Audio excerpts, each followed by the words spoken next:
హే guys, hello, నమస్తే, వనకం, welcome to Bigg Boss tales. ఈ వీడియోలో నేను భరణి గారు తనుజ మధ్య జరుగుతున్న ఈ నాన్న అనే ఒక సాగదింపు గొడవ ఏదైతే ఉందో దాని గురించి మాట్లాడాలనుకుంటున్నాను. వీడియో చివరి వరకు చూడండి, నచ్చితే లైక్ చేయండి, సబ్స్క్రైబ్ చేయండి.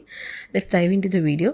సో వాళ్ళిద్దరి మధ్య ఒక గొడవ వచ్చింది. తను స్టాండ్ తీసుకోలేదు అని తను చెప్తుంది, తనుజ చెప్తుంది అనమాట భరణి గారికి. కానీ భరణి గారితో ఎప్పుడు తనుజ ఆ కాన్వర్జేషన్ మాట్లాడాలన్నా ఆయన ఎప్పటికప్పుడు డైవర్ట్ చేస్తూనే ఉంటున్నాడు, వేరే వేరే టాపిక్స్ మాట్లాడుతున్నాడు. సో 100% ఆయన ఇంటెన్షన్ వేరుందని ఆయన క్లియర్గా తెలిసింది. బికాజ్ మన బాల్స్ గేమ్లో దివ్య ఒక్కతే నుంచిందని 10 సార్లు చెప్తాడు. బికాజ్ అక్కడ తనుజ మిస్టేక్ 100% ఉంది.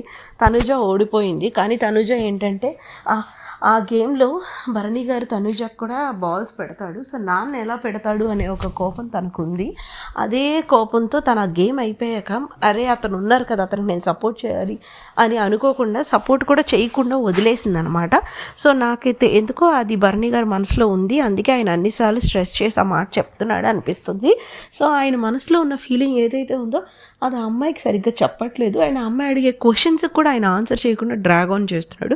సో అది తనకి బిగ్ అడ్వాంటేజ్. అండ్ ఈ తనుజ ఓ మై గాడ్ అలకల రాని, బికాస్ ఒక్కటే విషయాన్ని సాగదీస్తుంది లాస్ట్ 2-3 డేస్గా.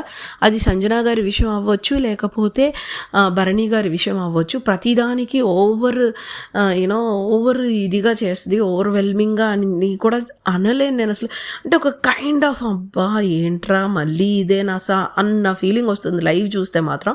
బికాస్ 24/7 ఎవరితో మాట్లాడినా అదే మాట్లాడుతుందిరా బాబు. ఒక పక్క సంజన గారి విషయం. మరి అలా అంత ఇరిటేషన్ నీకు సంజన గారితో ఉన్నప్పుడు ఎందుకు కాఫీ త్యాగం చేసావు?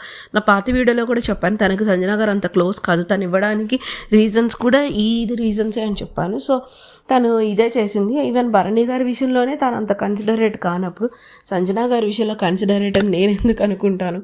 అదే నేను నా పాత వీడియోలో కూడా చెప్పాను. సో ఈ భరణి గారి ట్రూ కలర్స్ తినకి అర్థమైపోయింది. ఆయన వర్డ్స్ వేరు, యాక్షన్స్ వేరు అని చెప్పి.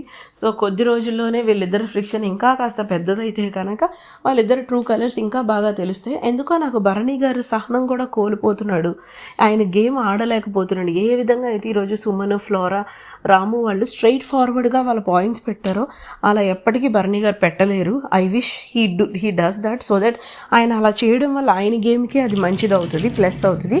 ఆయన అలా చేస్తేనే ఆయన గేమ్ ఇంప్రూవ్ అవుతుంది. అలా కాకుండా ఇలానే ఉంటే కనుక he cannot be the winner అని నాకు అనిపిస్తుంది. మీకే అనిపిస్తుందో కామెంట్ సెక్షన్లో చెప్పండి. బాయ్.